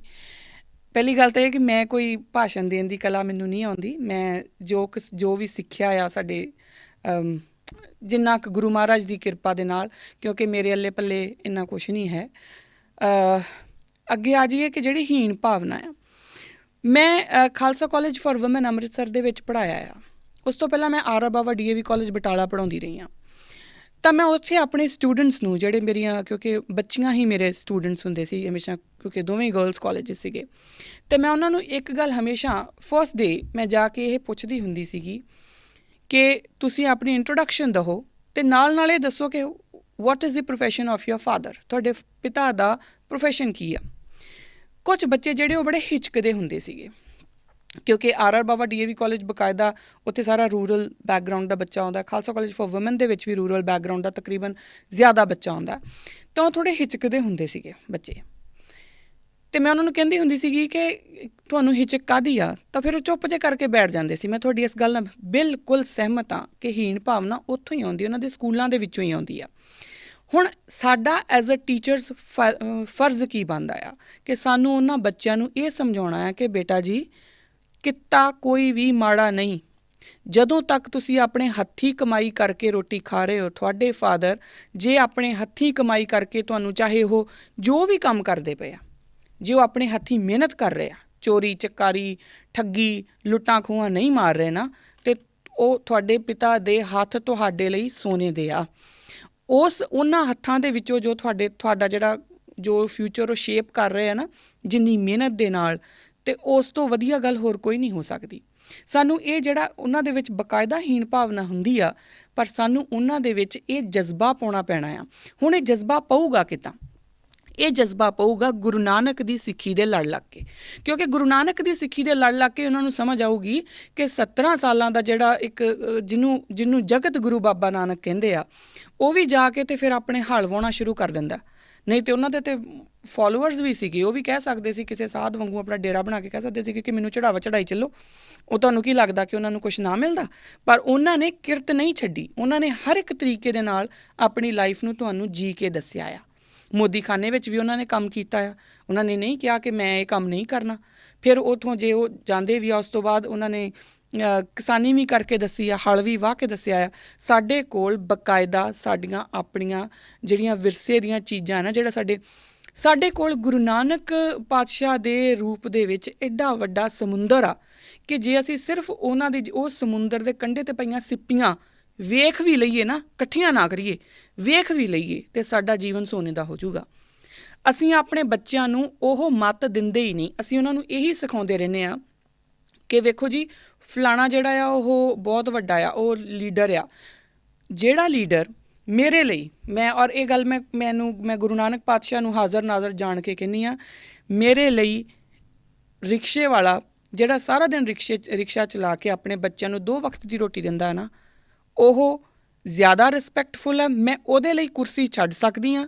ਉਹਨਾਂ ਨੇਤਾਵਾਂ ਵਾਸਤੇ ਕੁਰਸੀ ਮੇਰੇ ਕੋਲ ਹੈ ਨਹੀਂ, ਜਾਂ ਮੈਂ ਛੱਡ ਨਹੀਂ ਸਕਦੀ ਜਿਹੜੇ ਜਾ ਕੇ ਤੇ ਘਪਲੇ ਮਾਰ ਕੇ ਔਰ ਲੋਕਾਂ ਦੇ ਖੂਨ ਪੀਂਦੇ ਆ। ਕਿਉਂਕਿ ਮੇਰਾ ਗੁਰੂ ਨਾਨਕ ਜਿਹੜਾ ਆ, ਮੇਰੇ ਗੁਰੂ ਨਾਨਕ ਪਾਤਸ਼ਾਹ ਉਹਨਾਂ ਨੂੰ ਰਾਜੇ ਸ਼ੀਂਹ ਮੁਕੱਦਮ ਕੁੱਤੇ ਕਹਿੰਦਾ ਆ। ਇਸ ਕਰਕੇ ਮੇਰਾ ਉਹਨਾਂ ਨਾਲ ਕੋਈ ਵਾਸਤਾ ਨਹੀਂ। ਇਹੀ ਗੱਲ ਤੁਸੀਂ ਆਪਣੇ ਬੱਚਿਆਂ ਨੂੰ ਸਿਖਾਉਣੀ ਆ। ਉਹਨਾਂ ਦੇ ਵਿੱਚੋਂ ਭਾਵਨਾਹੀਨ ਭਾਵਨਾ ਉਦੋਂ ਨਿਕਲੂਗੀ। ਤੁਸੀਂ ਉਹਨਾਂ ਨੂੰ ਦੱਸੋ ਕਿ ਕਿਰਤ ਕਰਨ ਨੂੰ ਗੁਰੂ ਨਾਨਕ ਪਾਤਸ਼ਾਹ ਨੇ ਕਿੱਡੀ ਵੱਡੀ ਗੱਲ ਮੰਨਿਆ ਆ। ਗੁਰੂ ਨਾਨਕ ਦੇ ਘਰ ਦੇ ਵਿੱਚ ਜਦੋਂ ਉਹ ਬੈਠਣਗੇ ਨਾ, ਤਾਂ ਫਿਰ ਉਹਨਾਂ ਨੂੰ ਹੀਣ ਭਾਵਨਾ ਨਹੀਂ ਹੋ ਸਕਦੀ, ਕਿਉਂਕਿ ਗੁਰੂ ਨਾਨਕ ਦੇ ਘਰ ਦੇ ਵਿੱਚ ਜਿਹੜਾ ਆ ਉਹ ਭਾਈ ਲਾਲੋ ਦੀ ਹੀ ਰੋਟੀ ਖਾਧੀ ਜਾਊਗੀ। ਠੀਕ ਹੈ ਜੀ। ਉਸ ਤੋਂ ਅੱਗੇ ਸਤਵੰਤ ਕੌਰ ਭੈਣ ਜੀ ਕਹਿੰਦੇ ਨੇ ਕਿ ਜਿਹੜੇ ਅਮੀਰ ਘਰਾਂ ਦੇ ਵਿੱਚ ਲੇਬਰ ਕਰਦੇ ਨੇ, ਉਹ ਗੁਰਦੁਆਰੇ ਜਾ ਕੇ ਇਕੱਠੇ ਕਿਵੇਂ ਬੈਠ ਸਕਦੇ ਆ? ਹੁਣ ਇਹ ਮੈਨੂੰ ਨਹੀਂ ਪਤਾ ਕਿ ਇਹ ਫਲਸਫਾ ਕਿੱਥੋਂ ਆਉਂਦਾ ਆ, ਮੈਨੂੰ ਸੱਚੀ ਨਹੀਂ ਪਤਾ ਇਹ ਗੱਲ ਕਿੱਥੋਂ ਆਉਂਦੀ ਆ। ਗੁਰਦੁਆਰੇ ਦੇ ਵਿੱਚ ਤੁਸੀਂ ਆਪਣੇ ਗੁਰੂ ਦੇ ਬੱਚੇ ਹੋ, ਔਰ ਗੁਰੂ ਦੇ ਬੱਚੇ ਇੱਕੋ ਜਿਹੇ ਹੁੰਦੇ ਆ। ਉੱਥੇ ਕੋਈ ਲੇਬਰ ਨਹੀਂ, ਉੱਥੇ ਕੋਈ ਕੁਛ ਨਹੀਂ। ਤੁਸੀਂ ਦਰਬਾਰ ਸਾਹਿਬ ਜਾਂਦੇ ਆ, ਜਦੋਂ ਉੱਥੇ ਦਰਬਾਰ ਸਾਹਿਬ ਆਪਾਂ ਜਾ ਕੇ ਤੇ ਜੋੜਾ ਘਰ ਦੇ ਵਿੱਚ ਆਪਣੇ ਜੋੜੇ ਜਮ੍ਹਾਂ ਕਰਾ ਕੇ ਅੰਦਰ ਚੱਲ ਜਾਂਦੇ ਆ, ਜਦੋਂ ਆਪਾਂ ਬਾਹਰ ਆਈਦਾ ਤੇ ਉਹ ਜੋੜੇ ਜਿਹੜੇ ਸਾਡੇ ਪੋਲਿਸ਼ ਹੋਏ ਹੁੰਦੇ ਆ। ਹੁਣ ਉਹ ਪੋਲਿਸ਼ ਕੌਣ ਕਰ ਰਿਹਾ ਸਾਨੂੰ ਨਹੀਂ ਪਤਾ। ਉਹਨਾਂ ਵਿੱਚ ਕੋਈ ਜੱਜ ਵੀ ਹੋ ਸਕਦਾ, ਕਈ ਬੜੇ ਉੱਚੇ ਅਧਿਕਾਰੀ ਵੀ ਹੋ ਸਕਦੇ ਆ। ਜੇ ਤੁਹਾਨੂੰ ਲੱਗਦਾ ਹੈ ਕਿ ਮੈਨੂੰ ਭਾਸ਼ਣ ਦੀ ਕਲਾ ਆ ਗਈ ਆ, ਤਾਂ ਕਈ ਵਾਰੀ ਮੈਂ ਆਪ ਗਈ ਹਾਂ ਉੱਥੇ, ਹੈ ਨਾ। ਬਹੁਤ ਸਮਾਂ ਜਿਹੜਾ ਆ ਉਹ ਮੇਰੇ ਮਦਰ ਵੀ ਜਾਂਦੇ ਰਹੇ ਆ। ਸੋ ਹਰ ਇੱਕ ਬੰਦਾ ਉੱਥੇ ਜਾ ਕੇ ਜੋੜੇ ਝਾੜਨ ਦੀ ਸੇਵਾ ਕਰਦਾ ਹੈ, ਔਰ ਜੋੜਾ ਕਿਹਦਾ ਆ ਇਹ ਵੀ ਪਤਾ ਨਹੀਂ। ਸ਼ਾਇਦ ਉਹ ਜਿਹੜੀ ਸਾਡੇ ਘਰ ਕੋਈ ਕੰਮ ਕਰਦੇ ਆ ਉਹੀ ਹੋਣ, ਉਹਨਾਂ ਦਾ ਹੀ ਜੋੜਾ ਹੋਵੇ, ਪਰ ਉਹ ਜੋੜਾ ਵੀ ਮੈਨੂੰ ਮੱਥੇ ਨਾਲ ਲਾ ਕੇ ਝਾੜਨਾ ਆ, ਕਿਉਂਕਿ ਉਸ ਟਾਈਮ 'ਤੇ ਉਹ ਮੇਰੇ ਗੁਰੂ ਦੇ ਬੱਚੇ ਆ। ਇਹਨਾਂ ਗੱਲਾਂ ਨੂੰ ਸਾਨੂੰ ਆਪ ਸਮਝਣਾ ਪੈਣਾ ਆ। ਮੈਂ ਬਿਲਕੁਲ ਇਸ ਗੱਲ ਦੇ ਨਾਲ ਤੁਹਾਡੀ ਹਾਮੀ ਭਰਦੀ ਹਾਂ, ਮੈਂ ਮੰਨਦੀ ਹਾਂ ਇਸ ਗੱਲ ਨੂੰ ਬਿਲਕੁਲ ਕਿ ਸਾਡੇ ਬੱਚਿਆਂ ਦੇ ਵਿੱਚ ਹੀਣ ਭਾਵਨਾ ਆ ਜਾਂਦੀ ਆ, ਪਰ ਇਸ ਹੀਣ ਭਾਵਨਾ ਨੂੰ ਕੱਢਣ ਦਾ ਇੱਕੋ ਇੱਕ ਜ਼ਰੀਆ ਹੈ। ਜਦੋਂ ਤੱਕ ਤੁਸੀਂ ਆਪਣੇ ਆਪ ਨੂੰ ਦਲਿਤ, ਸ਼ੂਦਰ ਇਹੋ ਜਿਹੇ ਅੱਖਰਾਂ ਦੇ ਨਾਲ ਆਪਣੇ ਆਪ ਦਾ ਕਰਦੇ ਰਹੋਗੇ ਨਾ ਇਕੁਏਸ਼ਨਸ, ਉਦੋਂ ਤੱਕ ਹੀਣ ਭਾਵਨਾ ਰਹਿਣੀ ਆ। ਹੀਣ ਭਾਵਨਾ ਜਦ ਨਿਕਲੂਗੀ ਉਦੋਂ ਜਦੋਂ ਤੁਸੀਂ ਕਹੋਗੇ ਕਿ ਅਸੀਂ ਗੁਰੂ ਨਾਨਕ ਦੇ ਬੱਚੇ ਹਾਂ। ਗੁਰੂ ਨਾਨਕ ਦਾ ਬੱਚਾ ਹਮੇਸ਼ਾ ਸਭ ਤੋਂ ਉੱਚਾ ਰਹੂਗਾ, ਉਹ ਕਿਸੇ ਦੇ ਹੀਣ ਭਾਵਨਾ ਉਹਦੇ ਵਿੱਚ ਨਹੀਂ ਆ ਸਕਦੀ, ਕਿਉਂਕਿ ਉਹ ਗੁਰੂ ਨਾਨਕ ਦਾ ਬੱਚਾ ਹੈ, ਉਹ ਗੁਰੂ ਨਾਨਕ ਦਾ ਪੈਰੋਕਾਰ ਆ। ਫਿਰ ਜਿਹੜੀ ਉਹਨਾਂ ਨੇ ਇੱਕ ਬੜੀ ਇੰਪੋਰਟੈਂਟ ਗੱਲ ਹੋਰ ਲਿਖੀ ਆ, ਉਹ ਮੈਨੂੰ ਠੀਕ ਵੀ ਲੱਗੀ, ਔਰ ਮੈਨੂੰ ਲੱਗਾ ਕਿ ਮੈਨੂੰ ਉਹਦਾ ਜਵਾਬ ਵੀ ਦੇਣਾ ਚਾਹੀਦਾ ਆ। ਉਹਨਾਂ ਨੇ ਲਿਖਿਆ ਕਿ ਜਿਹੜੇ ਪ੍ਰਚਾਰਕ ਹੈਗੇ ਆ ਸਾਡੇ, ਜਾਂ ਜਿਹੜੇ ਪਾਠੀ ਸਿੰਘ ਨੇ, ਉਹ ਪਿੰਡਾਂ ਤੱਕ ਪਹੁੰਚ ਨਹੀਂ ਕਰ ਪਾਉਂਦੇ, ਅਤੇ ਇਸ ਕਰਕੇ ਜਿਹੜੇ ਦਲਿਤ ਆਪਣੇ ਆਪ ਨੂੰ ਆਪੇ ਹੀ ਲਿਖਦੇ ਆ, ਮੈਂ ਨਹੀਂ ਬੋਲਦੀ ਇਹ ਵਰਡ, ਜਿਹੜੇ ਦਲਿਤਾਂ ਦੇ ਬੱਚੇ ਆ ਉਹਨਾਂ ਨੂੰ ਸਸਤੇ ਪ੍ਰਚਾਰਕਾਂ ਵੱਲ, ਯਾਨੀ ਕਿ ਡੇਰਿਆਂ ਵੱਲ ਜਾਣਾ ਪੈਂਦਾ ਆ। ਜਿੱਥੇ ਵੀ ਉਹਨਾਂ ਨੂੰ ਸਸਤਾ ਪ੍ਰਚਾਰ ਮਿਲਦਾ ਆ ਉੱਧਰ ਜਾਂਦੇ ਆ, ਅਤੇ ਉੱਥੋਂ ਜੋ ਵੀ ਲੈ ਕੇ ਆ ਜਾਂਦੇ ਆ, ਯਾਨੀ ਕਿ ਡੇਰੇ। ਭੈਣ ਜੀ, ਮੈਂ ਤੁਹਾਨੂੰ ਨਹੀਂ ਜਾਣਦੀ, ਪਰ ਇੱਕ ਗੱਲ ਮੈਂ ਤੁਹਾਡੇ ਨਾਲ ਪ੍ਰੋਮਿਸ ਕਰਦੀ ਹਾਂ, ਤੁਸੀਂ ਜਦੋਂ ਵੀ ਤੁਹਾਡਾ ਦਿਲ ਕਰੇ, ਜਦੋਂ ਵੀ ਤੁਸੀਂ ਹੁਣ ਇੱਕ YouTube ਦੇ ਉੱਤੇ ਤੁਸੀਂ ਇੱਕ ਵੀਡੀਓ ਦੇ ਥੱਲੇ ਤੁਸੀਂ ਕਮੈਂਟ ਪਾਇਆ, ਉਹ ਕਮੈਂਟ ਮੇਰੇ ਲਈ ਬਹੁਤ ਇੰਪੋਰਟੈਂਟ ਸੀ, ਇਸ ਕਰਕੇ ਮੈਂ ਜਵਾਬ ਦੇ ਰਹੀ ਹਾਂ। ਇਹ ਮੇਰਾ ਤੁਹਾਡੇ ਨਾਲ ਪ੍ਰੋਮਿਸ ਆ ਕਿ ਤੁਹਾਨੂੰ ਕਦੀ ਵੀ ਲੱਗੇ ਕਿ ਸਾਡੇ ਬੱਚਿਆਂ ਨੂੰ ਸਹੀ ਪ੍ਰਚਾਰ ਨਹੀਂ ਮਿਲ ਰਿਹਾ, ਸਸਤੇ ਪ੍ਰਚਾਰ ਵੱਲ ਜਾਣਾ ਪੈ ਰਿਹਾ, ਔਰ ਤੁਹਾਨੂੰ ਲੱਗੇ ਕਿ ਮੈਂ ਕਿਸੇ ਕਾਬਲ ਹੈਗੀ ਹਾਂ, ਸਿਰਫ ਮੈਨੂੰ ਇੱਕ ਮੈਸੇਜ ਛੱਡ ਦਿਓ ਜੇ info@akalchannel.tv ਦੇ ਉੱਤੇ। ਸਿਰਫ ਮੈਨੂੰ ਇੱਕ ਈਮੇਲ ਛੱਡ ਦਿਓ ਕਿ ਸਾਨੂੰ ਤੁਹਾਡੀ ਲੋੜ ਆ। ਮੈਂ ਜੇ ਇੰਡੀਆ ਦੇ ਵਿੱਚ ਹੋਈ ਅਤੇ ਫਿਜ਼ੀਕਲੀ ਚਾਹੇ ਮੈਨੂੰ ਤੁਹਾਡੇ ਪਿੰਡ 'ਚ ਆ ਕੇ ਰਹਿਣਾ ਪਵੇ, ਮੈਂ ਉੱਥੇ ਆ ਕੇ ਕੰਮ ਕਰੂੰਗੀ। ਅਤੇ ਜੇ ਮੈਂ ਇੱਥੇ ਹੋਈ ਤਾਂ ਚਾਹੇ ਮੈਨੂੰ ਕਿਸੇ ਵੀ ਤਰੀਕੇ ਦੇ ਨਾਲ ਬੱਚਿਆਂ ਦੇ ਨਾਲ ਮੈਨੂੰ ਵੀਡੀਓ ਕਾਨਫਰੰਸਿੰਗ ਕਰਨੀ ਪਵੇ, ਇੱਕ ਬੱਚਾ 2 ਬੱਚੇ, ਆਈ ਡੋਂਟ ਮਾਈਂਡ ਦੈਟ।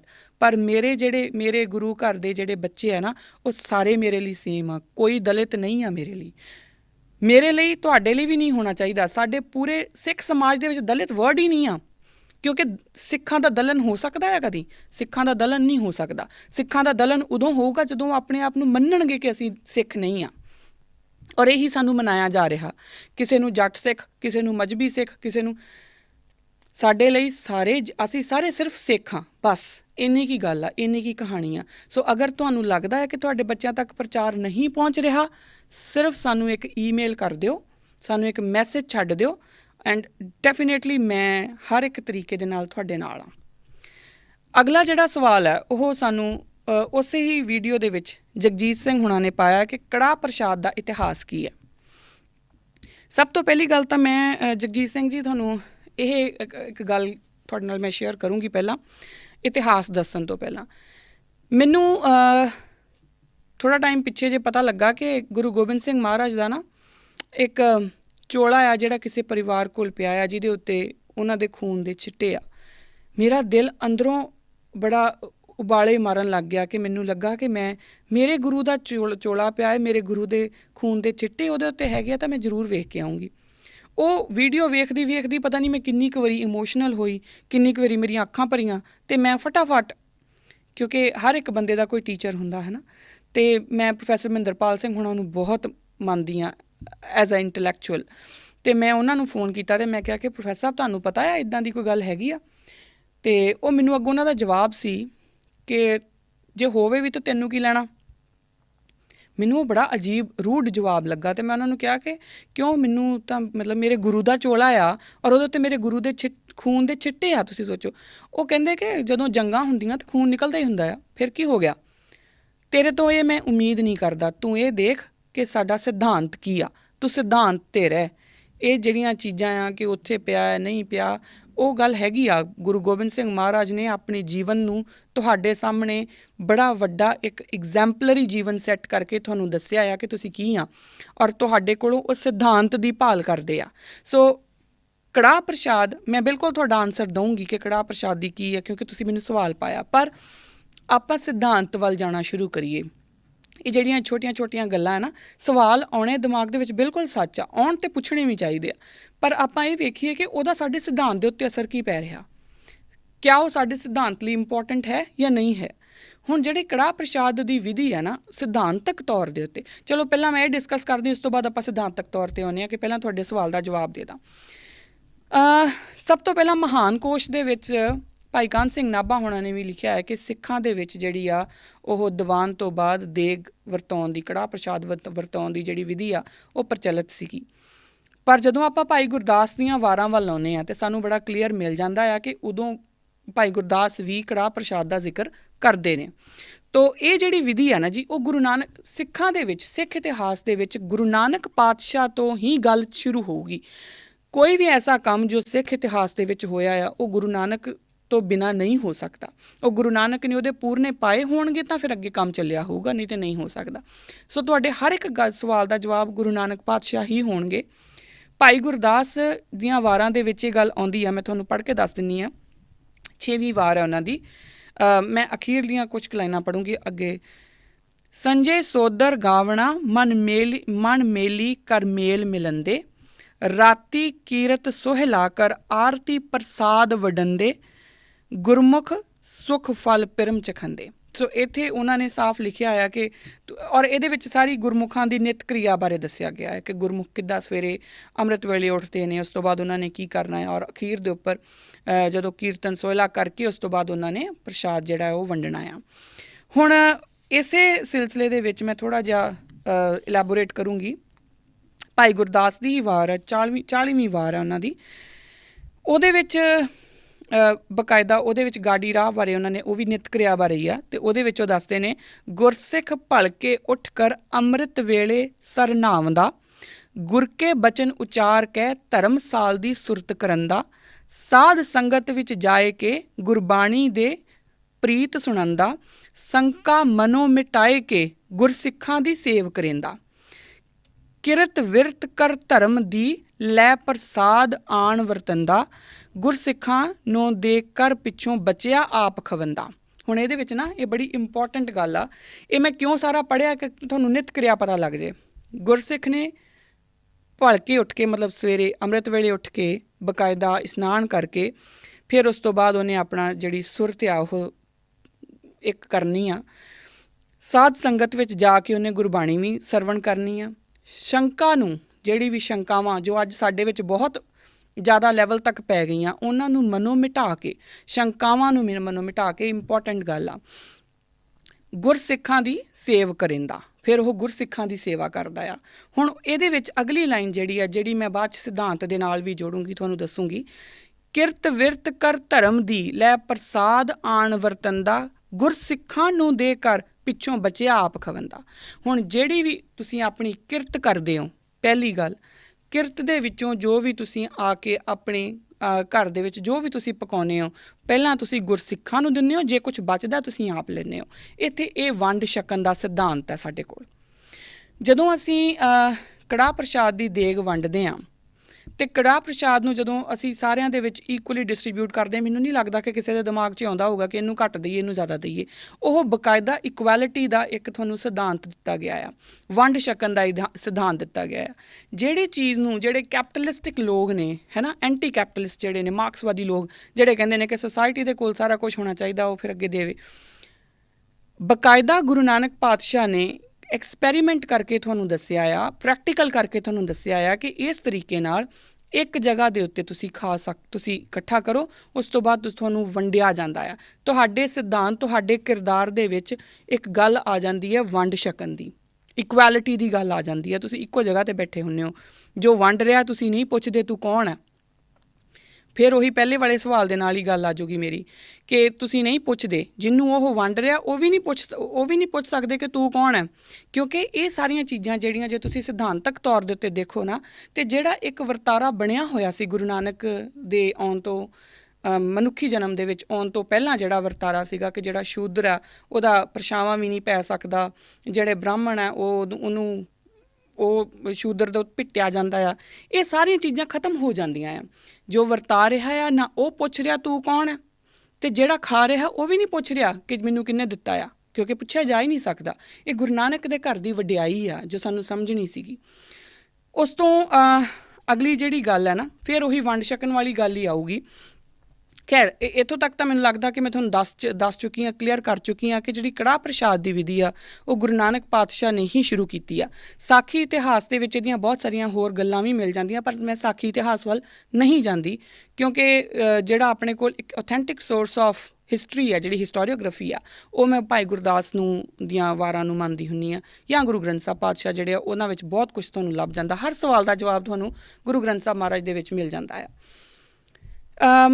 ਉਸ ਤੋਂ ਬਾਅਦ ਤੁਹਾਨੂੰ ਜਿਹੜੇ ਭਾਈ ਨੰਦ ਲਾਲ ਦਾ ਬਕਾਇਦਾ ਉਹਨਾਂ ਦੀ ਵਿਧੀ ਦੱਸੀ ਹੋਈ ਆ। ਭਾਈ ਨੰਦ ਲਾਲ ਦੇ ਤਨਖਾਹਨਾਮੇ ਦੇ ਵਿੱਚ ਬਕਾਇਦਾ ਵਿਧੀ ਦੱਸੀ ਹੋਈ ਆ। ਕੜਾਹ ਪ੍ਰਸ਼ਾਦ ਕੀ ਬਿਧ ਸੁਣ ਲੀਜੇ, ਤੀਨ ਭਾਵ ਕੋ ਸਮਸਰ ਕੀਜੇ। ਜਿੱਦਾਂ ਆਪਾਂ ਬਣਾਉਂਦੇ ਹਾਂ ਨਾ ਕਿ ਤਿੰਨਾਂ ਹਿੱਸਿਆਂ ਦੇ ਵਿੱਚ, ਤਿੰਨ ਚੀਜ਼ਾਂ ਤਿੰਨਾਂ ਹਿੱਸਿਆਂ ਦੇ ਵਿੱਚ ਹੀ ਲੈਂਦੇ ਹਾਂ। ਲੇਪਨ ਆਗੇ ਬਹੁ ਕਰ ਦੀਜੇ, ਮਾਂਜਨ ਕਰ ਭਾਂਜਨ ਧੋ ਵੀਜੇ, ਕਰ ਇਸਨਾਨ ਪਵਿੱਤਰ ਹੋਏ ਬਹੇ, ਵਾਹਿਗੁਰੂ ਬਿਨ ਅਵਰ ਨਾ ਕਹੇ। ਹੁਣ ਇਹ ਉਹ ਸਾਰੀ ਇੱਕ ਵਿਧੀ ਹੈਗੀ ਆ ਜਿਹੜੀ ਕਿ ਤਨਖਾਹਨਾਮੇ ਦੇ ਵਿੱਚ ਹੈ ਭਾਈ ਨੰਦ ਲਾਲ ਜੀ ਦੇ, ਤੁਸੀਂ ਆਪ ਵੀ ਪੜ੍ਹ ਸਕਦੇ ਹੋ। ਸੋ ਬਕਾਇਦਾ ਸਾਡੇ ਇਤਿਹਾਸ ਦੇ ਵਿੱਚੋਂ ਹੀ ਗੁਰੂ ਨਾਨਕ ਤੋਂ ਇਹ ਗੱਲ ਚੱਲਦੀ ਆ, ਔਰ ਅੱਗੇ ਹੁਣ ਤੱਕ ਇਹ ਚੱਲਦੀ ਆ ਰਹੀ ਆ। ਭਾਈ ਦੇਸਾ ਦੇ ਜਿਹੜੇ ਰਹਿਤਨਾਮਿਆਂ ਦੇ ਵਿੱਚ ਵੀ ਤੁਹਾਨੂੰ ਇਹ ਲੱਭ ਜੂਗੀ। ਭਾਈ ਦੇਸਾ ਦੇ ਤੇ ਪਹਿਲੇ ਜਿਹੜੇ ਫਸਟ ਪੇਜ ਦੇ ਉੱਪਰ ਹੀ ਮਿਲ ਜਾਂਦੀ ਆ। ਸੋ ਆਈ ਥਿੰਕ ਕਿ ਇਹ ਗੱਲ ਕਲੀਅਰ ਹੋ ਗਈ ਆ ਕਿ ਸਾਡੇ ਇਤਿਹਾਸ ਦੇ ਵਿੱਚ ਹੀ ਇਸ ਗੱਲ ਦਾ ਜ਼ਿਕਰ ਹੈਗਾ ਆ। ਸਾਨੂੰ ਬਕਾਇਦਾ ਕੜਾਹ ਪ੍ਰਸ਼ਾਦ ਦੀ ਗੱਲ ਜਿਹੜੀ ਆ ਉਹ ਸਾਨੂੰ ਦੱਸੀ ਗਈ ਆ। ਹੁਣ ਆਪਾਂ ਅੱਗੇ ਚੱਲੀਏ, ਅਤੇ ਜਿਹੜੀ ਮੈਂ ਤੁਹਾਨੂੰ ਕਿਹਾ ਸੀਗਾ ਕਿ ਸਾਨੂੰ ਸਿਧਾਂਤ ਦੀ ਗੱਲ ਕਰਨੀ ਆ। ਦੇਖੋ ਗੁਰੂ ਨਾਨਕ ਪਾਤਸ਼ਾਹ ਦੇ ਨੇ ਸਾਨੂੰ 3 ਪਿਲਰ ਦਿੱਤੇ ਆ, ਨਾਮ ਜਪੋ, ਵੰਡ ਛਕੋ ਤੇ ਕਿਰਤ ਕਰੋ। ਜਿਹੜੀ ਮੈਂ ਪਹਿਲੀ ਵਾਰ ਬੋਲੀ ਸੀਗੀ, ਦੱਸੀ ਸੀਗੀ, ਉਹਦੇ ਵਿੱਚ ਤੁਹਾਨੂੰ ਮੈਂ ਸਾਫ਼ ਦੱਸਿਆ, ਉਹਦੇ ਵਿੱਚ ਸਾਫ਼ ਲਿਖਿਆ ਹੈ ਕਿ ਜੋ ਵੀ ਗੁਰਮੁਖ ਜਾਂ ਗੁਰਸਿੱਖ ਹੈ ਉਹ ਜੋ ਕਿਰਤ ਕਮਾਈ ਕਰਕੇ ਲੈ ਕੇ ਆਉਂਦਾ ਆ, ਉਹਨੂੰ ਇੱਕ ਜਗ੍ਹਾ ਦੇ ਉੱਤੇ ਉਹ ਆਪਣੇ ਘਰ ਦੇ ਵਿੱਚ ਪ੍ਰਸਾਦ ਬਣਾਉਂਦਾ ਆ, ਔਰ ਫਿਰ ਘਰ ਦੇ ਵਿੱਚ ਜਾਂ ਜਦੋਂ ਦੀਵਾਨ, ਕਿਉਂਕਿ ਸਿੱਖਾਂ ਦਾ ਇਕੱਠਾ ਹੋਣਾ ਤਾਂ ਦੀਵਾਨ ਦੇ ਵਿੱਚ ਹੀ ਪੋਸੀਬਲ ਹੈ ਨਾ, ਦੀਵਾਨ ਦੇ ਵਿੱਚ ਜਦੋਂ ਵੀ ਹੁੰਦਾ ਆ ਉਸ ਤੋਂ ਬਾਅਦ ਤੁਸੀਂ ਆਪਣਾ ਉਹ ਸਾਰਾ ਜਿਹੜਾ ਹੈਗਾ ਉਹ ਵਰਤਾਉਂਦੇ ਆ, ਔਰ ਜਿਹੜਾ ਬਚ ਜਾਂਦਾ ਆ ਉਸ ਤੋਂ ਬਾਅਦ ਉਹ ਤੁਸੀਂ ਆਪ ਖਾਂਦੇ ਆ। ਇਹ ਤੁਹਾਨੂੰ ਸਬਰ ਦੇ ਉੱਤੇ ਵੀ ਖੜਾ ਕਰਦਾ ਆ, ਸਿਦਕ ਦੇ ਉੱਤੇ ਵੀ ਖੜਾ ਕਰਦਾ ਹੈ। ਅੱਜ ਦੇ ਯੁੱਗ ਦੀ ਮਾਰੋ ਮਾਰ ਕੀ ਆ ਕਿ ਪਹਿਲਾਂ ਮੇਰਾ ਢਿੱਡ ਭਰ ਜੇ, ਹੈ ਨਾ। ਜੇ ਅਸੀਂ ਗੁਰੂ ਨਾਨਕ ਦੇ ਸਿਧਾਂਤ ਨੂੰ ਸਮਝ ਲੈਂਦੇ ਨਾ, ਸ਼ਾਇਦ ਥੋੜ੍ਹੇ ਸਾਡੇ ਸਿੱਖਾਂ ਦੇ ਨਾ ਖੂਨ ਦੇ ਵਿੱਚ, ਕਿਉਂਕਿ ਗੁਰੂ ਨਾਨਕ ਮਹਾਰਾਜ ਦਾ ਜਿਹੜਾ ਸਾਡੇ ਨਾਲ ਜੋ ਉਹਨਾਂ ਨੇ ਸਾਡੇ ਲਈ ਕੀਤਾ ਉਹ ਜਾਣਾ ਨਹੀਂ ਨਾ ਕਦੀ, ਅਤੇ ਇਸੇ ਕਰਕੇ ਸ਼ਾਇਦ ਜਦੋਂ ਸਾਰੀ ਦੁਨੀਆ, ਤੁਸੀਂ ਦੇਖਿਆ ਹੈ ਸੈਨੀਟਾਈਜ਼ਰ ਮਹਿੰਗੇ ਹੋ ਗਏ, ਲੋਕਾਂ ਨੇ ਰਾਸ਼ਨ ਮਹਿੰਗੇ ਕਰਤੇ ਔਰ ਸਿੱਖਾਂ ਨੇ ਲੰਗਰ ਲਾ ਦਿੱਤੇ, ਇਹ ਸਾਰਾ ਕੁਝ ਉਸੇ ਹੀ ਕੜਾਹ ਪ੍ਰਸ਼ਾਦ ਦੀ ਵਿਧੀ 'ਚੋਂ ਹੀ ਨਿਕਲ ਕੇ ਆਇਆ ਹੈ। ਤੁਸੀਂ ਅਗਰ ਇਹਨੂੰ ਧਿਆਨ ਨਾਲ ਦੇਖੋ ਤਾਂ ਗੁਰੂ ਨਾਨਕ ਪਾਤਸ਼ਾਹ ਨੇ ਕੱਲੀ ਜੋ ਕੁਝ ਵੀ ਉਹਨਾਂ ਨੇ ਆਪਣੀ ਲਾਈਫ ਦੇ ਵਿੱਚ ਕੀਤਾ ਜਾਂ ਕਿਹਾ, ਉਹਦੇ ਵਿੱਚ ਇੱਕ ਬ੍ਰਹਿਮੰਡ ਦਾ ਰਹੱਸ ਹੈ। ਤੁਹਾਨੂੰ ਉਹ ਰਹੱਸ ਸਮਝਣਾ ਆ। ਸਾਨੂੰ ਇਹਨਾਂ ਗੱਲਾਂ 'ਚ ਨਹੀਂ ਪੈਣਾ ਚਾਹੀਦਾ ਕਿ ਇਹ ਗੱਲ ਕਦੋਂ ਸ਼ੁਰੂ ਹੋਈ, ਕਿਵੇਂ ਸ਼ੁਰੂ ਹੋਈ। ਜੇ ਸਵਾਲ ਆਉਂਦਾ ਆ ਬਕਾਇਦਾ ਪੁੱਛੋ, ਕੋਈ ਪ੍ਰੋਬਲਮ ਨਹੀਂ, ਕਿਉਂਕਿ ਤੁਸੀਂ ਬੜੇ ਅਦਬ ਨਾਲ ਉਹ ਕੁਐਸਚਨ ਪੁੱਛਿਆ ਸੀਗਾ ਅਤੇ ਮੈਨੂੰ ਲੱਗਾ ਨਹੀਂ ਕਿ ਤੁਸੀਂ ਵੈਸੇ ਹੀ ਲੱਤਾਂ ਖਿੱਚਣ ਨੂੰ ਪੁੱਛਿਆ ਹੈ, ਅਤੇ ਇਸ ਕਰਕੇ ਮੈਂ ਜਵਾਬ ਦੇਣਾ ਸਹੀ ਸਮਝਿਆ। ਪਰ ਜਦੋਂ ਆਪਾਂ ਸਿਧਾਂਤ ਵੱਲ ਜਾਵਾਂਗੇ ਨਾ, ਫਿਰ ਆਪਾਂ ਇਹਨਾਂ ਗੱਲਾਂ ਦੇ ਵਿੱਚੋਂ ਦੂਰ ਹੁੰਦੇ ਜਾਵਾਂਗੇ। ਤੁਸੀਂ ਇਹ ਸੋਚੋ ਕਿ ਕੜਾਹ ਪ੍ਰਸ਼ਾਦ ਤੁਹਾਨੂੰ ਫਿਲੋਸਫੀਕਲੀ ਕੀ ਦੱਸਦਾ ਆ, ਤੁਹਾਨੂੰ ਸਿਧਾਂਤਕ ਤੌਰ ਦੇ ਉੱਤੇ ਕੀ ਦੱਸਦਾ ਆ। ਤੁਹਾਨੂੰ ਵੰਡ ਛਕਣਾ ਵੀ ਸਿਖਾ ਦਿੰਦਾ ਆ। ਤੁਸੀਂ ਜਿੱਥੇ ਬੈਠੇ ਆ ਉੱਥੇ ਤੁਸੀਂ, ਕਿਉਂਕਿ ਦੀਵਾਨ 'ਚ ਬੈਠੇ ਆ ਤੁਸੀਂ, ਹੈ ਨਾ, ਦੀਵਾਨ ਲੱਗਾ ਆ, ਤੁਹਾਨੂੰ ਨਾਮ ਜਪਣਾ ਵੀ ਦੱਸ ਦਿੰਦਾ ਆ, ਠੀਕ ਹੈ ਜੀ। ਔਰ ਕਿਰਤ ਕਰਨੀ ਤਾਂ ਹੈ ਹੀ ਹੈ, ਕਿਉਂਕਿ ਤੁਸੀਂ ਕਿਰਤ ਕਰੋਗੇ, ਸਾਫ਼ ਲਿਖਿਆ ਆ ਵਾਰਾਂ ਦੇ ਵਿੱਚ ਕਿ ਕਿਰਤ ਕਰਕੇ ਹੀ ਉਹ ਪ੍ਰਸ਼ਾਦ ਬਣਾਇਆ ਜਾ ਸਕਦਾ ਆ। ਇੱਕ ਆਖਰੀ ਵਾਰ ਜਿਹੜੀ ਮੈਂ ਉਹ ਵੀ ਤੁਹਾਡੇ ਨਾਲ ਸਾਂਝੀ ਕਰ ਦੂੰਗੀ, 20ਵੀਂ ਵਾਰ ਹੈ ਉਹ ਵੀ, ਸਾਧ ਸੰਗਤ ਦੀ ਸੇਵਾ। ਗੁਰਸਿੱਖਾਂ ਗੁਰਸਿੱਖ ਸੇਵਾ ਲਾਇਆ, ਸਾਧ ਸੰਗਤ ਕਰ ਸੇਵ ਸੁਖ ਫਲ ਪਾਇਆ, ਤੱਪੜ ਝਾੜ ਵਿਛਾਏ ਧੂੜ ਨਾਇਆ, ਕੋਰੇ ਮੱਟ ਅਨਾਏ ਨੀਰ ਭਰਾਇਆ, ਆਣ ਮਹਾਂਪ੍ਰਸਾਦ ਵੰਡ ਖਵਾਇਆ। ਹੁਣ ਇੱਥੇ ਜਿਹੜੀ ਹੈਗੀ ਬੜੀਆਂ ਜਗ੍ਹਾ ਦੇ ਉੱਤੇ ਤੁਹਾਨੂੰ ਬੜਾ ਕਲੀਅਰ ਕੱਟ ਮਿਲ ਜਾਂਦਾ। ਮੈਨੂੰ ਲੱਗਦਾ ਨਹੀਂ ਕਿ ਇਸ ਤੋਂ ਅੱਗੇ ਮੈਨੂੰ ਇਲੈਬੋਰੇਟ ਕਰਨ ਦੀ ਲੋੜ ਹੈਗੀ ਆ ਕਿ ਕੜਾਹ ਪ੍ਰਸ਼ਾਦ ਦੀ ਜਿਹੜੀ ਵਿਧੀ ਆ ਉਹ ਗੁਰੂ ਨਾਨਕ ਪਾਤਸ਼ਾਹ ਤੋਂ ਸ਼ੁਰੂ ਹੋਈ। ਬਕਾਇਦਾ ਭਾਈ ਗੁਰਦਾਸ ਦੀਆਂ ਵਾਰਾਂ ਦੇ ਵਿੱਚ ਵੀ ਇਸ ਗੱਲ ਦਾ ਜ਼ਿਕਰ ਆਉਂਦਾ ਆ, ਔਰ ਤੁਹਾਨੂੰ ਭਾਈ ਗੁਰਦਾਸ ਦੀਆਂ ਵਾਰਾਂ ਦੇ ਵਿੱਚੋਂ ਕੜਾਹ ਪ੍ਰਸ਼ਾਦ ਦੇ ਵਿਧੀ ਦਾ ਸਿਧਾਂਤ ਵੀ ਪਤਾ ਲੱਗ ਜਾਂਦਾ ਆ। ਔਰ ਉਸ ਤੋਂ ਬਾਅਦ ਭਾਈ ਨੰਦ ਲਾਲ ਦੀ ਜਿਹੜਾ ਤਨਖਾਹਨਾਮਾ ਉਹਦੇ ਵਿੱਚ ਵੀ ਹੈ, ਰਹਿਤਨਾਮਿਆਂ ਦੇ ਵਿੱਚ ਵੀ ਹੈ। ਸਾਡੇ ਕੋਲ ਬਹੁਤ ਲੰਬਾ ਚੌੜਾ ਇਤਿਹਾਸ ਜਿਹੜਾ ਦਾ ਮਿਲ ਜਾਂਦਾ। ਇਸ ਦੇ ਨਾਲ ਹੀ ਇੱਕ ਗੱਲ ਜਿਹੜੀ ਮੈਨੂੰ ਕੜਾਹ ਪ੍ਰਸ਼ਾਦ ਦੀ ਹੋਰ ਵੀ ਲੱਗਦੀ ਹੁੰਦੀ ਆ ਕਿ ਤੁਸੀਂ ਚਾਹੇ ਕਿਸੇ ਦਾ ਜਨਮ ਹੋਵੇ ਜੀ, ਚਾਹੇ ਕਿਸੇ ਦੀ ਮਰਨ ਹੋ ਜੇ, ਚਾਹੇ ਤੁਸੀਂ ਕੋਈ ਬੱਚਾ ਜਿਹੜਾ ਨਵਾਂ ਪੈਦਾ ਹੋਇਆ ਤੁਸੀਂ ਉਹਨੂੰ ਲੈ ਕੇ ਆ ਰਹੇ ਹੋ, ਤੁਸੀਂ ਵਿਆਹ ਤੋਂ ਆ ਰਹੇ ਹੋ, ਤੁਸੀਂ ਵਿਆਹ ਦੀ ਅਰਦਾਸ ਕਰਾ ਰਹੇ ਹੋ, ਤੁਹਾਨੂੰ ਕੜਾਹ ਪ੍ਰਸ਼ਾਦ ਮਿਲਣਾ ਹੀ ਮਿਲਣਾ। ਔਰ ਕੜਾਹ ਪ੍ਰਸ਼ਾਦ ਹੈ ਮਿੱਠਾ। ਸੋ ਤੁਹਾਨੂੰ ਇੱਕ ਇਹਦੇ ਵਿੱਚ ਸੰਦੇਸ਼ ਹੈ, ਭਾਣਾ ਮਿੱਠਾ ਕਰ ਜਾਣਨਾ। ਇੱਥੇ ਅਦਰਵਾਈਜ਼ ਜਿਹੜੀਆਂ ਰਵਾਇਤਾਂ ਹੈ ਉਹ ਇਹ ਆ ਕਿ ਜਦੋਂ ਕਿਸੇ ਦੀ ਮੌਤ ਹੁੰਦੀ ਆਪਾਂ ਮਿੱਠਾ ਨਹੀਂ ਵੰਡਦੇ, ਪਰ ਕੜਾਹ ਪ੍ਰਸ਼ਾਦ ਤਾਂ ਮਿੱਠਾ ਹੀ ਹੁੰਦਾ ਨਾ। ਉਹ ਭਾਣੇ ਦੀ ਗੱਲ ਆ, ਸਾਨੂੰ ਭਾਣੇ ਦੇ ਨਾਲ ਵੀ ਜੋੜਦਾ ਹੈ। ਇੱਕ ਬਹੁਤ ਵੱਡੀ ਫਿਲੋਸਫੀ ਆ ਕੜਾਹ ਪ੍ਰਸ਼ਾਦ ਦੇ ਵਿੱਚ, ਤੁਹਾਨੂੰ ਹਰ ਇੱਕ ਤਰੀਕੇ ਦੇ ਨਾਲ ਗੁਰੂ ਦੇ ਫਲਸਫੇ ਦੇ ਨਾਲ ਜੋੜਦਾ ਹੈ। ਮੈਂ ਅਕਸਰ ਇੱਕ ਗੱਲ ਆਪਣੇ ਜਿੰਨੇ ਵੀ ਮੈਨੂੰ ਜਾਣਨ ਵਾਲੇ ਉਹਨਾਂ ਨੂੰ ਕਹਿੰਦੀ ਹੁੰਦੀ ਆ ਕਿ ਜੇ ਤੁਸੀਂ ਸਿਰਫ ਗੁਰੂ ਨਾਨਕ ਦੇ ਘਰ ਦੀ ਵਡਿਆਈ ਨੂੰ ਸਮਝਣ ਲਈ ਗੁਰੂ ਨਾਨਕ ਪਾਤਸ਼ਾਹ ਦੇ ਦਰ ਦੀਆਂ ਜਿਹੜੀਆਂ ਕਿ ਛੋਟੀਆਂ ਚੀਜ਼ਾਂ ਨੂੰ ਵੀ ਸਮਝ ਲੈਂਦੇ ਨਾ, ਤੁਹਾਡਾ ਕਿਰਦਾਰ ਡਿਵੈਲਪ ਹੋ ਜਾਣਾ ਸੀ। ਨਹੀਂ ਹੋਇਆ, ਮੇਰਾ ਵੀ ਨਹੀਂ ਹੋਇਆ, ਕਿਉਂਕਿ ਅਸੀਂ ਨਹੀਂ ਸਮਝਿਆ। ਇੱਕ ਹੋਰ ਵਿਲੱਖਣਤਾ ਜਿਹੜੀ ਸਿੱਖ ਧਰਮ ਦੀ ਵਿਲੱਖਣਤਾ ਵੀ ਜਿਹੜੀ ਸਾਹਮਣੇ ਆਉਂਦੀ ਆ ਉਹ ਇਹ ਆ ਕਿ ਚਾਹੇ ਤੁਸੀਂ, ਜਿੱਦਾਂ ਮੈਂ ਪਹਿਲਾਂ ਕਿਹਾ ਕਿ ਖੁਸ਼ੀ ਔਰ ਗਮੀ ਦੋਵਾਂ ਦੇ ਮੌਕੇ ਦੇ ਉੱਤੇ ਉਹ ਜਿਹੜਾ ਪ੍ਰਸ਼ਾਦ ਆ ਉਹ ਮਿੱਠਾ ਹੀ ਰਹਿੰਦਾ ਆ। ਗੁਰੂ ਦਾ ਭਾਣਾ ਜਿਹੜਾ ਉਹ ਮਿੱਠਾ ਕਰਕੇ ਮੰਨਣ ਦੀ ਜਿਹੜੀ ਸੇਧ ਮਿਲਦੀ ਆ। ਪਰ ਇਹਦੇ ਨਾਲ ਇੱਕ ਗੱਲ ਹੋਰ ਆ ਕਿ ਦੋਨਾਂ ਹੀ ਵੇਲਿਆਂ ਦੇ ਵਿੱਚ, ਖੁਸ਼ੀ ਹੋਵੇ ਚਾਹੇ ਗਮੀ ਹੋਵੇ, ਆਨੰਦ ਸਾਹਿਬ ਪੜ੍ਹ ਕੇ ਹੀ ਪ੍ਰਸ਼ਾਦ ਜਿਹੜਾ ਵਰਤਾਇਆ ਜਾਂਦਾ। ਹੁਣ ਆਨੰਦ ਸਾਹਿਬ ਪੜ੍ਹਨਾ ਔਰ ਉਸ ਤੋਂ ਬਾਅਦ ਜਿਹੜਾ ਕੜਾਹ ਪ੍ਰਸ਼ਾਦ ਦੀ ਦੇਗ ਵਰਤਣੀ, ਉਹ ਇੱਕ ਫਲਸਫਾ ਹੈ ਜਿਹੜਾ ਕਿ ਸਿੱਖਾਂ ਦੀ ਵਿਲੱਖਣਤਾ ਜਿਹੜੀ ਹੈ ਨਾ, ਇੱਕ ਐਸਾ ਹੋਰ ਕਿਸੇ ਧਰਮ ਦੇ ਵਿੱਚ ਨਹੀਂ ਹੁੰਦਾ। ਐਸੇ ਹੋਰ ਕਿਸੇ ਧਰਮ ਦੀ ਕੋਈ ਰਵਾਇਤ ਨਹੀਂ ਆ ਕਿ ਦੋਨਾਂ ਹੀ ਚੀਜ਼ਾਂ ਦੇ ਵਿੱਚ, ਚਾਹੇ ਤੁਸੀਂ ਖੁਸ਼ੀ ਆ ਔਰ ਗਮੀ ਆ, ਦੋਵਾਂ ਦੀ ਰਵਾਇਤ ਇੱਕੋ ਹੀ ਆ। ਆਨੰਦ ਸਾਹਿਬ ਪੜ੍ਹਿਆ ਜਾਊਗਾ ਔਰ ਫਿਰ ਜਿਹੜਾ ਕੜਾਹ ਪ੍ਰਸ਼ਾਦ ਦੀ ਦੇਗ ਜਿਹੜੀ ਆ ਉਹ ਵਰਤਾਈ ਜਾਊਗੀ। ਸੋ ਇਹ ਖੁਸ਼ੀ ਅਤੇ ਗਮੀ ਨੂੰ ਸਿੱਖਾਂ ਦੇ ਵਿੱਚ, ਸਿੱਖ ਫਲਸਫੇ ਦੇ ਵਿੱਚ ਇੱਕੋ ਲੈਵਲ ਦੇ ਉੱਤੇ ਰੱਖਿਆ ਗਿਆ ਹੈ।